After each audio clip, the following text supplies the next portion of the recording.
Olá, seja muito bem-vindo. A partir de agora você acompanha as principais reportagens da semana. Vamos juntos. Olha só, a Anvisa proibiu a venda de um suplemento alimentar que ficou famoso nas redes sociais. A propaganda do produto prometia curar diabetes, mas de acordo com os especialistas, tudo se trata de um grande golpe. Acompanhe. O nome do suplemento é Insupril e a empresa que vende o produto fez uma grande divulgação nas redes sociais com a promessa de curar completamente o diabetes. Os vídeos publicados estimulam a compra do suplemento de R$ 200 e incentivam a suspensão dos tratamentos verdadeiramente eficientes. Mas o que se vê não são pacientes curados, mas muitas reclamações. Há centenas de relatos de pessoas enfrentando problemas com a entrega ou a eficácia do produto em sites de reclamações. Segundo a Anvisa, a empresa cometeu inúmeras tentativas de fraude e colocou em risco a vida de milhares de brasileiros. O suplemento alimentar deveria passar por um processo de registro, o que não foi realizado. Após denúncias, a Anvisa proibiu a comercialização, distribuição, fabricação, propaganda e o recolhimento do produto.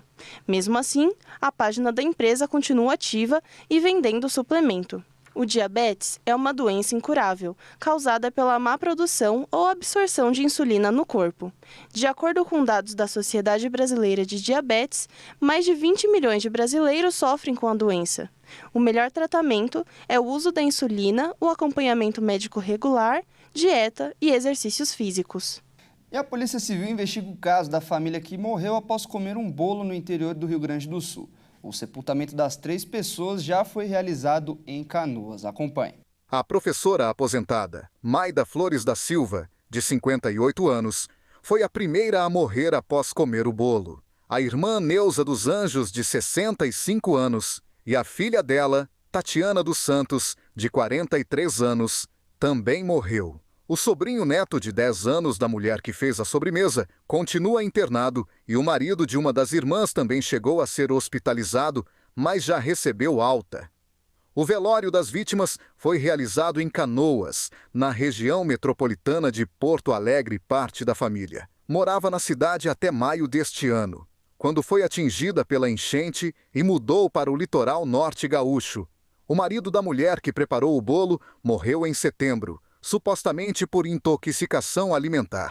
Agora, a polícia vai pedir a exumação do corpo dele para entender se esses 2 casos têm algum tipo de relação. E uma médica foi detida acusada de sequestrar uma criança de dentro de um hospital no Paraguai. A suspeita é de que ela tenha planejado o crime há meses atrás, já que chegou a fingir que estava grávida e até mesmo a fazer um chá de bebê. Quem vai trazer mais informações para a gente é o repórter Wellington Pael. O caso aconteceu no Hospital Regional de Paraguari, uma cidade de 25 mil habitantes que fica a pouco mais de 60 quilômetros de Assunção, a capital do Paraguai. Foi nesse local que a bebê nasceu por volta das 6 horas da manhã de ontem e foi sequestrada no período da tarde.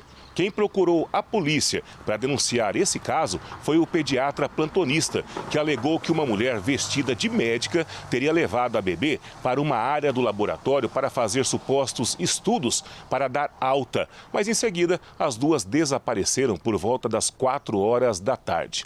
Bom, em posse das imagens do circuito interno de segurança do hospital, os policiais tiveram acesso por volta das 6h30 às características da mulher e também do veículo que ela teria usado para fugir com a criança. A Polícia Nacional do Paraguai, então, começou as buscas pela recém-nascida e emitiu alertas para que a população fizesse a denúncia em caso de qualquer informação sobre o paradeiro da criança. Logo, o pedido foi divulgado intensamente pela imprensa paraguaia e se espalhou pelas redes sociais, até que uma pessoa ligou para os policiais relatando onde estaria a suspeita com a bebê por volta das 8 horas da noite. Nessa ligação, a denunciante contou que se tratava de uma médica que alugou uma residência atrás do Hospital Regional Carapeguá, que fica em uma cidade a quase 20 quilômetros de Paraguari. teria relatado ainda que a mulher de 32 anos morava no local com os pais. Ela teria fingido por meses que estaria grávida. Chegou inclusive a fazer um chá de bebê e relatado aos amigos que deu à luz e que levaria a criança para fazer exames de pés. A médica então foi encontrada e entregou a menina à delegacia de polícia.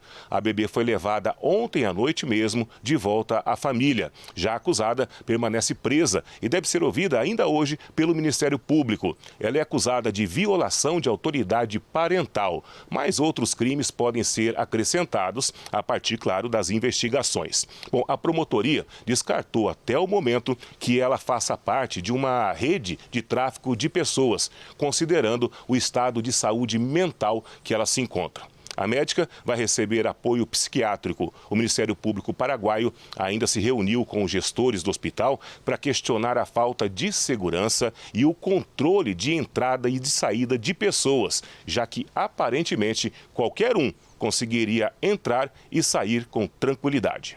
E no Rio de Janeiro, o roubo de veículos aumentou 53% e chega ao maior número dos últimos 5 anos. Dados divulgados pelo Instituto de Segurança Pública mostram que o Rio teve uma piora de 3 dos 4 indicadores estratégicos.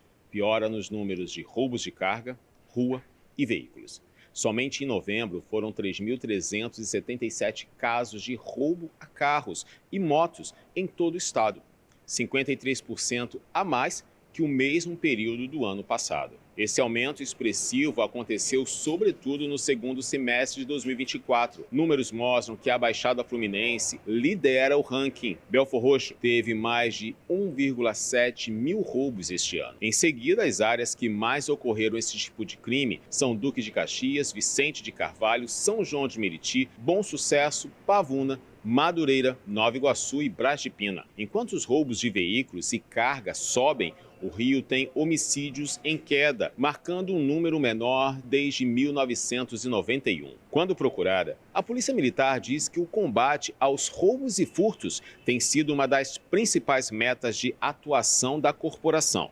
Já a Polícia Civil afirma que em setembro foi iniciada a segunda fase da Operação Torniquete, que tem como objetivo reprimir roubos, furtos e receptação de cargas de atividades de facções criminosas. O Ministério do Trabalho flagrou trabalhadores chineses em situação análoga à escravidão na fábrica da BYD, na cidade de Camaçari, no estado da Bahia. O repórter Cleiton Rodrigues traz mais detalhes. Olha, 163 trabalhadores chineses foram resgatados dessa situação de trabalho análogo à escravidão. Eles atuavam na construção de uma fábrica da montadora BYD em Camaçari, região metropolitana de Salvador. Segundo informações, os trabalhadores eles ficavam em 4 alojamentos em condições precárias, todos com problemas aí na infraestrutura e também de higiene. Em um desses alojamentos, para vocês terem ideia, havia apenas um banheiro que era utilizado por 31 pessoas. Devido a isso, de acordo com informações passadas pelo Ministério Público do Trabalho na Bahia, devido a essa situação, os moradores eles eram forçados a acordar às 4 horas da manhã para formar fila para tomar banho e estar presente no local de trabalho às 5h30 da manhã. Muitos trabalhadores dormiam também em camas sem colchões. Os locais também não possuíam armários para guardar os pertences pessoais desses trabalhadores. Esses pertences que ficavam misturados aí aos alimentos que eram consumidos por eles. As jornadas de trabalho eram de 10 horas diárias, com folgas aí irregulares. Os resgatados eles estão com a saúde mental e física completamente comprometidas, de acordo com o Ministério Público do Trabalho, e a construção foi interditada até que toda a situação seja regularizada. Os trabalhadores, além dessas situações todas que eu já citei, eles tinham também 60% de seus salários retidos pela empresa e eles recebiam apenas 40% em moeda chinesa.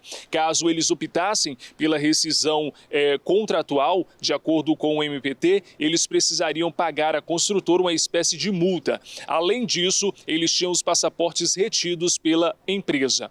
A BID, que é a responsável aí por essa construção, né, que contratou essa construtora para realizar a construção da fábrica lá em Camaçari, ela informou o seguinte por meio de nota, que encerrou o contrato com a construtora que estava responsável pelas obras. A montadora disse ainda que vai arcar aí, vai garantir os direitos dos 163 trabalhadores da construtora que atuavam nessa obra lá em Camaçari, região metropolitana de Salvador. E olha só, a Honda e a Nissan, atualmente duas das 3 maiores fabricantes de carros do Japão, anunciaram que vão negociar uma fusão. A concorrência de montadoras de veículos elétricos tem dificultado o mercado para as duas empresas. As montadoras japonesas Honda e Nissan anunciaram nesta segunda-feira o início das negociações em busca de uma fusão. As duas empresas tentam recuperar o espaço perdido para a Tesla e os fabricantes chineses no mercado de veículos elétricos. A operação criaria a 3ª maior fabricante de automóveis do mundo e permitiria uma expansão do segmento de carros elétricos e veículos autônomos. Acabamos de começar as conversas de integração dos negócios entre a Nissan e a Honda e estamos discutindo um potencial envolvimento da Mitsubishi baseado no atual acordo de entendimento. Há muitas coisas para discutir e considerar antes que possa acontecer a integração de negócios. Temos que ter certeza de que todas as partes interessadas, entre elas nossos clientes, acionistas, parceiros comerciais e empregados, estejam convencidos de que esta é a melhor escolha para o nosso futuro. A Mitsubishi Motors, da qual a Nissan é a principal acionista, informou que vai decidir até o fim de janeiro se vai se juntar à nova aliança. As duas empresas informaram que pretendem concluir o acordo de fusão em junho do próximo ano, mas o pacto provavelmente não vai resultar em uma união entre iguais. A Honda vai ter a prerrogativa de nomear o diretor do novo conglomerado, cujo conselho de administração vai ser integrado majoritariamente por executivos desta empresa. Honda e Nissan, número 2 e 3 no mercado japonês de automóveis, enfrentam um cenário difícil com a demanda dos consumidores, condições exacerbadas pela concorrência acirrada. E o Conselho Supremo do Ciberespaço do Irã votou para suspender a proibição do aplicativo de mensagens WhatsApp, que enfrenta restrições há mais de 2 anos no país. Acompanhe. A agência de notícias oficial iraniana IRNA confirmou que a proibição do WhatsApp e do Google Play foi suspensa nesta terça-feira por um voto unânime nos membros do Conselho Supremo do Ciberespaço. O Conselho é responsável pela gestão de questões relacionadas à internet. O aplicativo de mensagens enfrentava restrições há mais de 2 anos no país. De acordo com o Ministério das Comunicações iraniano, em nota no X, esta é a primeira etapa para suspender as restrições à internet com consenso. Após os protestos em 2022 pela morte sob custódia de Mahsa Amini, uma jovem presa por violar o rigoroso código de vestimenta, o Irã bloqueou o Instagram e o WhatsApp. Os 2 aplicativos eram os mais usados no país, desde que o YouTube, o Facebook, o Telegram, o X e o TikTok foram proibidos nos últimos anos. E agora é hora de falar de esportes aqui no nosso jornal, e quem vai trazer as informações é o Caio Veríssimo. Boa tarde, Caio, seja muito bem-vindo. E sai um ranking com os maiores patrocinadores do futebol brasileiro, não é mesmo? Conta pra gente. Exatamente, Fernando. Bom, apesar do Palmeiras ter fechado recentemente um contrato muito lucrativo com a casa de apostas, a Sportingbet, o Verdão não subiu no ranking. Vamos ver como ficou. O Palmeiras assinou com a Sportingbet para ser a patrocinadora master a partir de 2025 e teve um salto nos valores arrecadados anualmente. A cota fixa com a Crefisa, que patrocinou o clube por mais de 10 anos, era de 81 milhões de reais por ano. E agora com a Sportingbet será 100 milhões anuais. Apesar do salto de quase 20 milhões nos valores, o Verdão permanece em terceiro no ranking dos clubes com os maiores acordos. Vamos ver os maiores patrocinadores do país. Em primeiro vem o Flamengo, que arrecada 115 milhões com a PixBet. A Esportes da Sorte rende 103 milhões anuais ao Corinthians. Em terceiro continua o Palmeiras, que arrecada agora 100 milhões com a casa de apostas Sportingbet. O Vasco aparece em quarto, arrecadando 70 milhões com a Betfair. E fechando o top 5 vem o Atlético Mineiro, que arrecada 60 milhões por ano com a H2Bet. E ainda falando em ranking, saiu uma lista apontando os 30 clubes com a maior média de público do mundo. Tem brasileiro nessa lista, Caio? Tem que ter, né, Fernando?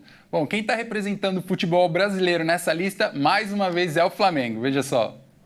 De acordo com o site World Football, o clube carioca está na 22ª posição das maiores médias de público dos campeonatos nacionais. A pesquisa levou em consideração todos os jogos como mandante das primeiras divisões das ligas filiadas à FIFA até esse fim de semana. As partidas das competições continentais como Libertadores, Champions League e as Copas Nacionais e Regionais, como estaduais e a Copa do Brasil, não foram consideradas. O dono da maior torcida do país é o único brasileiro a fazer parte da lista. Mas mesmo tendo ótimos números, o Flamengo teve uma queda na popularidade referente ao ano de 2023. No ano passado, o time carioca ocupava a 15ª posição e tinha média de 56.743 torcedores. Esse número caiu para 54.337 torcedores presentes em 2024. Com isso, o Flamengo caiu 7 posições esse ano. O primeiro da lista é um sul-americano. O River Plate tem média de 83.820 torcedores, seguido pelos alemães Borussia Dortmund, com 81.365 torcedores, e Bayern de Munique, com 75 mil torcedores. Bom, por hoje é isso, Fernando. Um grande abraço. Até mais. Tá certo, Caio. Muito obrigado pelas informações e até mais. E veja a seguir, Aeroporto Santos Dumont está entre os 50 melhores do mundo. E ainda, golpes de internet aumentam durante festas de fim de ano. Nós voltamos já.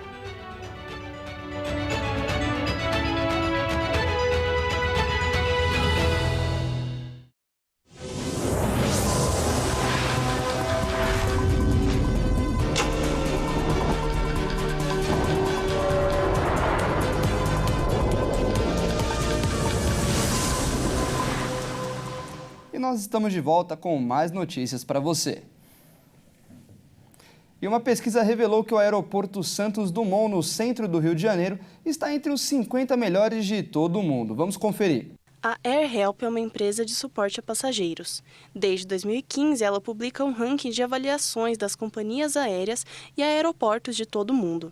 Dos 239 avaliados, o Aeroporto Santos Dumont, no centro do Rio de Janeiro, foi classificado na posição de número 40. São mais de 30 mil pessoas atendidas diariamente. O ranking considera 3 aspectos principais: pontualidade, a opinião dos consumidores e a qualidade de restaurantes e outras lojas. O Santos Dumont, um dos principais terminais do Rio de Janeiro, é bastante agradável e conta com diversas opções de lazer e conveniência. Sua estrutura conta com diversos estabelecimentos, entre livrarias, farmácias e perfumarias, além de praças de alimentação, agência de turismo e bancos. Não é de se admirar que a área total do aeroporto seja de mais de 800 mil metros quadrados. O aeroporto opera principalmente voos domésticos de curta e média distância.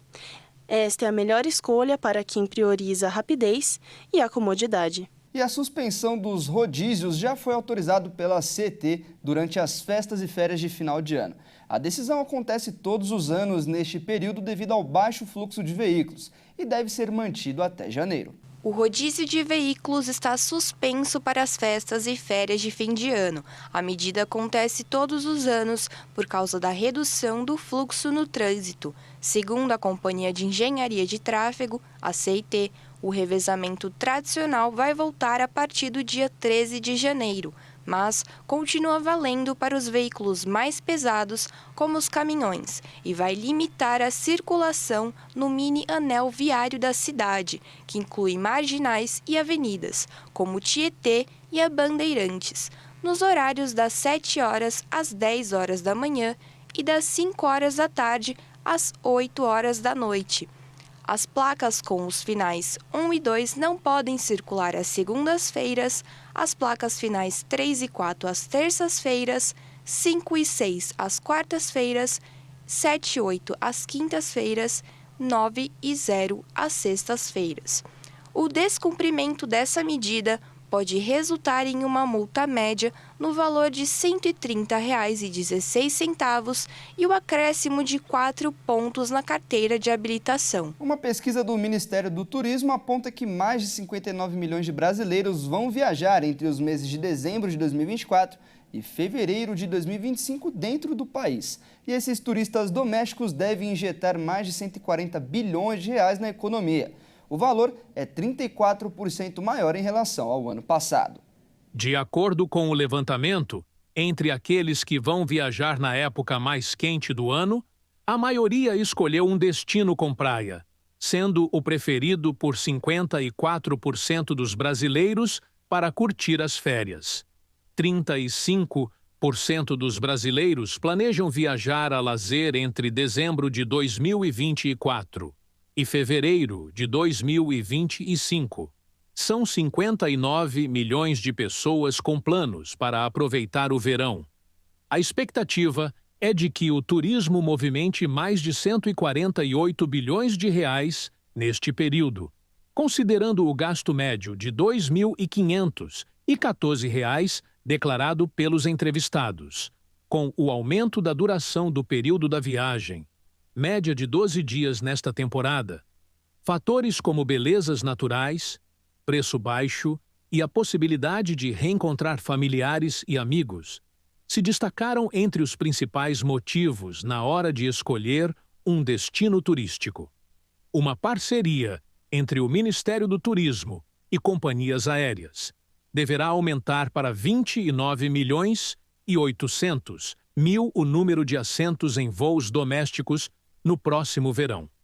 A previsão é de que sejam ofertados 3.200.000 de assentos a mais, número que corresponde a um crescimento de 12% na comparação com a temporada passada.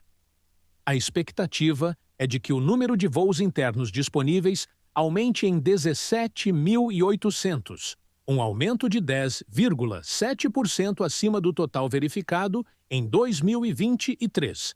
E os acidentes em rodovias federais aumentaram 9,12% e mataram mais de 6 mil pessoas em 2024, de acordo com os dados do Guia CNT.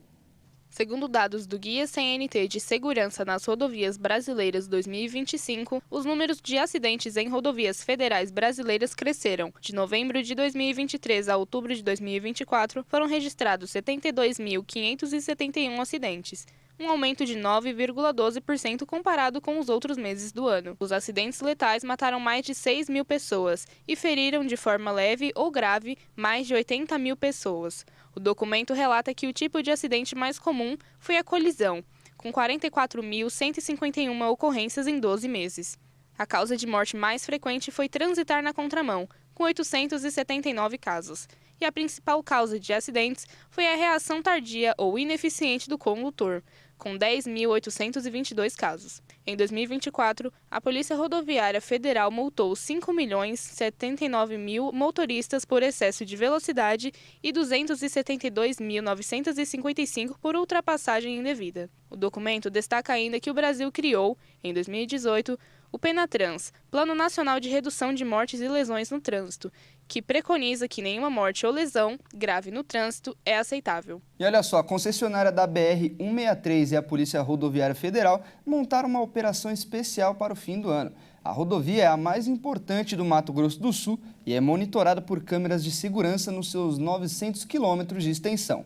Lá vai a caminhonete, ultrapassando em faixa dupla contínua na BR-163, no município de Carapó.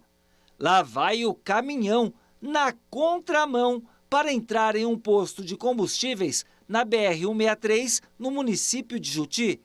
Em Campo Grande, na mesma rodovia, são várias ultrapassagens em local proibido. Tudo foi registrado por câmeras da CCR-MS Via.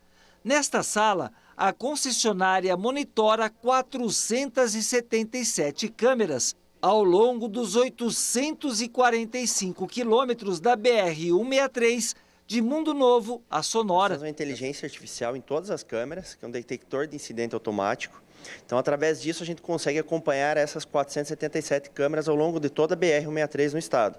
Então, qualquer situação atípica, um acidente, um usuário sendo de apoio, uma situação que coloque em risco também a segurança da rodovia, gera um alerta e imediatamente a sala de controle dá as tratativas para esse evento. Os trechos onde são registradas muitas irregularidades são passados para a Polícia Rodoviária Federal. As nossas rodovias elas estão sinalizadas, né? E isso nos possibilita, através aqui, remotamente aqui, fazer a fiscalização, né? A fiscalização ela tem que ser online, identificada a infração e feito o auto de infração no mesmo momento. Ela não pode ser feita uma autuação posterior. A ultrapassagem de faixa contínua, pelo acostamento, acessos irregulares, né? Essas infrações relacionadas à conduta do condutor, né?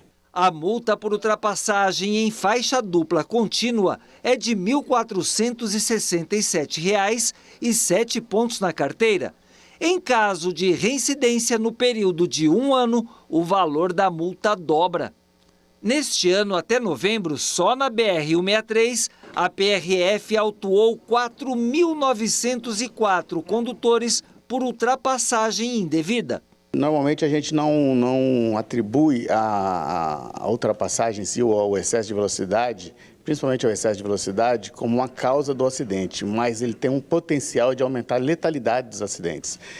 Então, um acidente onde a velocidade do veículo está incompatível, a possibilidade de trazer lesões graves aos condutores ocupantes do veículo é muito maior. Agora, no final do ano, o movimento fica ainda mais intenso na BR-163, principalmente no próximo fim de semana. Teremos 263 mil veículos entre sexta e domingo, são os dias de maior movimento. Então, no sábado é o dia com maior movimento, então o sábado a gente tem 85% de movimento acima de um dia normal. Então, é importante muito redobrar a atenção, os cuidados com manutenção do veículo, não exceder os limites de velocidade, respeitar a sinalização da via. Portanto, ao sequer pensar em fazer coisa errada na rodovia, lembre-se que pode ter uma câmera registrando tudo. Mas lembre-se principalmente que você pode colocar em risco a sua vida e a de outros. E em Buenos Aires, um taxista aparentemente cansado parou no semáforo da movimentada e principal avenida da capital. E ao invés de esperar a luz verde, ele resolveu tirar um cochilo. Vamos ver. Enquanto o trânsito seguia e os motoristas passavam buzinando ao lado de um veículo parado no semáforo, uma curiosidade começou a tomar conta de quem passava. O que será que aconteceu com o taxista? Não demorou muito para que os pedestres chamassem a polícia, que logo acionou os bombeiros e os paramédicos. Por mais de 20 minutos, os agentes tentaram acordar ele de todas as formas. Sacudiram o carro e até mesmo bateram nas janelas.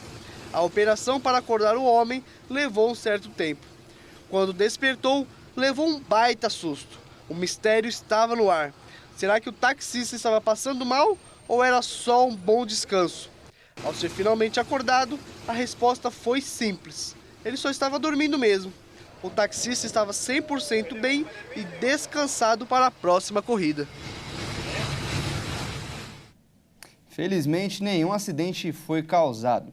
E nesse período de férias, muitas famílias viajam deixando suas casas sozinhas. Vamos acompanhar algumas dicas para evitar ser alvo de ladrões durante sua viagem. Vai pegar a estrada com a família nas férias? O importante é se prevenir e tomar algumas medidas importantes para não virar alvo de bandidos durante as férias, já que muitas casas ficam vazias e alvo fácil para os ladrões. As dicas de segurança são inúmeras que nós temos aí em vários sites de instituições de segurança pública, mas basicamente o que o morador precisa se preocupar? Eu vou deixar minha casa, primeira coisa, eu tenho que avisar a um vizinho, um parente, para que ele possa estar indo sempre, indo dar uma olhada na residência, ver como que ela está, dando uma limpada, recolhendo jornais ou panfletos que são deixados no portão, pregar no portão ou na garagem, para não dar aquele aspecto de abandono. Certificar dos seus equipamentos de segurança, cerca elétrica, câmeras de vigilância, são quesitos básicos que vai garantir o sossego de você poder estar viajando e sua casa estar fechada, com tranquilidade, não ter o aborrecimento de chegar e verificar sua casa arrombada. Algumas pessoas acabam cometendo erros clássicos que podem sinalizar para criminosos que o imóvel está vazio, podendo assim se tornar alvo fácil para arrombamentos e furtos. Totalmente o que eu falei, o contrário, né? Ou seja, não avisar nenhum vizinho que está saindo, o vizinho não sabe que você deixou a casa, né? Às vezes aparece uma pessoa, adentra a casa, o morador do lado acha que é o próprio proprietário que está e está sendo cometido um furto naquele momento, né? A sujeira, deixar a luz acesa 24 horas ligada, acreditando que está dando um sinal que tem gente na casa, isso não convém, isso não vai evitar que alguém queira fazer um furto. Então, a recomendação, como eu frisei antes, avise o vizinho, avise um parente para que ele vá sempre à casa, vá cuidando. E reforce os equipamentos de segurança que contribuem com a Polícia Militar na prevenção dos crimes. A Polícia Militar reforçou o patrulhamento preventivo e ostensivo no centro e nos bairros aqui de Campo Grande, para garantir a tranquilidade nas compras de fim de ano e combater diversos crimes durante o Natal e o Ano Novo. Nós lançamos a Operação Boas Festas, nós estamos com reforço nas 7 regiões urbanas de Campo Grande, não só Campo Grande, mas todos os municípios que pertencem ao CPM, e quando a gente fala de Polícia Militar, os 79 municípios do estado. Então, a PM reforçou todos os municípios, e quando a gente está aqui, em especial Campo Grande, nós estamos com policiamento, nós recebemos 70 viaturas novas agora, que já estão rodando, justamente para a gente ter um final de ano com muita tranquilidade aqui, para que as pessoas possam ir às suas compras, possam ir ao seu lazer e ter um final de ano, um Natal muito tranquilo. E nessa época do ano também é importante ter cuidado com os golpes, principalmente na internet. Vamos ver também algumas dicas importantes. Eles estão cada vez mais frequentes. Pelas ruas, não há quem nunca recebeu ou não conheça alguém que tenha recebido uma mensagem suspeita. Além daqueles que, infelizmente, já foram vítimas dos golpes virtuais. Tava na promoção da Black Friday. Aí tava muito barato, tipo assim, R$20 cada um. Fui lá e comprei 3, deu 100 e pouco, aí eu paguei tudo e não chegou. Já inclusive de uma festa. Comprei o ingresso por terceiros, confiando ali na correria do dia a dia. Cheguei na porta e descobri que o ingresso foi usado. Eu não sei se foi pelo mesmo, se foi por outra pessoa, que também poderia ter levado o golpe, mas sofri e ainda paguei e comprei outro ingresso na hora. Infelizmente, né, já estava ali e não ia voltar para casa. E nesse período de festas, o cuidado precisa ser redobrado. Afinal, é muita empolgação. Compras, viagens, serviços, transações bancárias. E é aí que mora o perigo. Tem golpe de todo tipo, como explica esse advogado especialista em direito digital. Hoje os mais comuns são as falsas ofertas, que são impulsionadas pela internet. A gente tem muitos golpes envolvendo Pix, hoje em dia, golpe do Pix por engano, por exemplo. E as personificações, que é quando a pessoa se passa por um conhecido e manda mensagens nos contatos do WhatsApp pedindo dinheiro emprestado ou pedindo apoio para pagamento de uma conta. Conforme relatório de uma empresa de software de segurança, em 2021, o Brasil aparecia como o terceiro país com mais dispositivos eletrônicos infectados por ameaças. Outro estudo, feito pelo Senado Federal no ano passado, mais de 40 milhões de pessoas perderam dinheiro em função de algum crime cibernético. Os usuários de smartphones, principalmente os idosos, são os mais visados pelos criminosos. Os golpistas, eles hoje se dividem em alguns grupos. Você tem golpistas que são mais amadores, que a fraude é mais fácil de perceber. Mas existem golpistas que se profissionalizaram. Como a gente falou, existem hoje golpes que utilizam, inclusive, gravações prontas, falando sobre compras aprovadas em estabelecimentos comerciais, que são extremamente verossímeis. Tem que desconfiar disso. O perfil da vítima é sempre o mesmo. Pessoas de mais idade, aposentados e pensionistas, que são aqueles que a gente chama de hipossuficientes digitais. Não só porque eles são menos versados na tecnologia, são muitas vezes mais fáceis de serem enganados, mas porque os aposentados e pensionistas também têm mais fontes de renda que podem ser objeto dos golpes. As aposentadorias, os empréstimos consignados, as pensões. Então o golpista ele sabe que ele tem ali uma oportunidade de renda maior e ele vai nessas pessoas que acabam sendo os alvos mais fáceis. Mas diante dessa realidade, como se proteger de criminosos no ambiente virtual? Peço informações, o banco, a referência, a localização, por exemplo, física, né? É importante saber. Creio que é isso.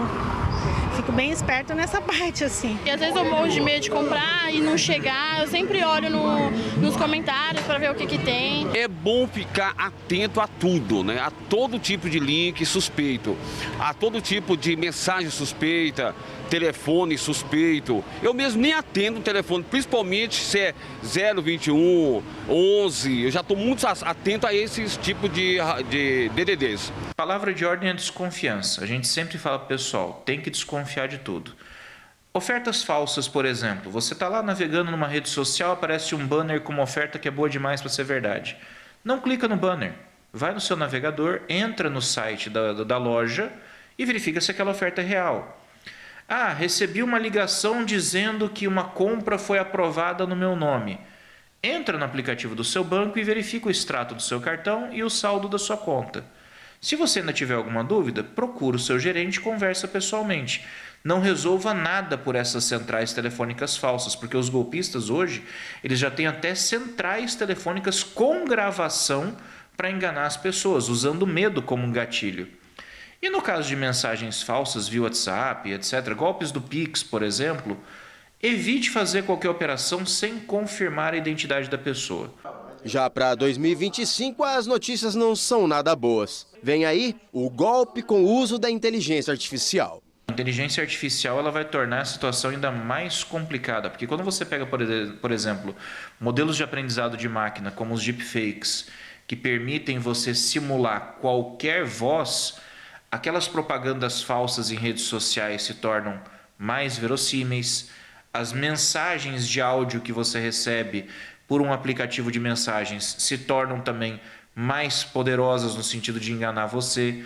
Então, sempre você precisa criar aquela cultura de segurança, o cuidado necessário para tentar discernir o que é real do que não é. Um dado interessante que a gente viu agora em 2024 é que as fraudes praticadas pela internet pela primeira vez superaram o número de roubos e furtos nas capitais. Então a gente percebe que os criminosos eles estão migrando em peso para o digital, porque eles ganham no volume de fraude e é muito mais difícil de apurar e descobrir o autor. A melhor medida realmente é se precaver e se proteger de qualquer tipo de golpe. Mas caso ocorra, a orientação é registrar tudo o que foi feito durante a navegação na internet. E, posteriormente, fazer o boletim de ocorrência para tentar reaver o que foi perdido. Preservar as provas e procurar a Polícia Civil. Isso é o que deve ser feito imediatamente. Num segundo momento, procurar um advogado especializado para te dar o apoio necessário para tentar resolver o problema. Em todo o país, apenas Acre, Rondônia e Mato Grosso do Sul ainda não contam com delegacias especializadas nesse tipo de enfrentamento. Aqui no estado, foi anunciado recentemente a criação da DERC, Delegacia Especializada de Repressão aos Crimes Cibernéticos, e deverá ser instalada no primeiro semestre do ano que vem. Enquanto isso, a melhor saída é ter cautela. Qualquer um pode se esconder por trás de fotos que ele escolheu pela internet e usar aquilo para praticar a fraude. Então a cultura de segurança aliada ao chamado letramento digital, que é o que nos ensina a usar a internet, é necessário para que a gente possa continuar navegando com a necessária segurança. E antes de encerrar, vamos ver uma história de superação e que mostra que a idade é apenas um número. Uma idosa da cidade de Guarulhos se formou aos 91 anos no ensino médio, Dona Yolanda, que só aprendeu a escrever o nome apenas aos 85 anos. Ela realizou o sonho de concluir os estudos através da educação de jovens e adultos. De beca, salto alto, carregando um buquê de flores e acompanhada pelos professores, Yolanda Ribeiro Conte, de 91 anos, subiu ao palco da Universidade de Guarulhos no dia 11 de dezembro, para finalmente realizar aquilo que tanto sonhava desde jovem, a formação no ensino básico. O diploma recebido das mãos dos professores da Escola Estadual Padre Conrado Silva, por meio de um programa de educação de jovens e adultos, simbolizou a realização desse sonho. A idosa queria muito aprender a ler e escrever, principalmente o próprio nome. Ela sempre se sentia incomodada por não saber ler e escrever, mas isso nunca fez ela parar de sonhar e agora conseguiu. Feliz com a realização do sonho, ela diz que querer é poder, mas para isso é preciso correr atrás. Nada é fácil e nunca foi para a dona Yolanda. Ela contou que sempre trabalhou desde novinha. Segundo a dona Yolanda, aos 11 anos, ela se mudou para São Paulo junto com a família e prometeu aos avós que iria estudar. Mas isso não aconteceu. Ela foi explorada e trabalhou desde então e não conseguia ir para a escola. Aprender a ler também proporcionou ter contato com histórias que sempre gostou e outras matérias. Com a conclusão do ensino, a filha dela e toda a família se emocionaram bastante na hora da entrega do diploma. Realmente uma linda história, então parabéns à dona Yolanda. E essa edição fica por aqui. Muito obrigado pela sua companhia. Se você quiser rever alguma das nossas reportagens, basta acessar o canal Jornalismo Hit TV no YouTube. Até mais!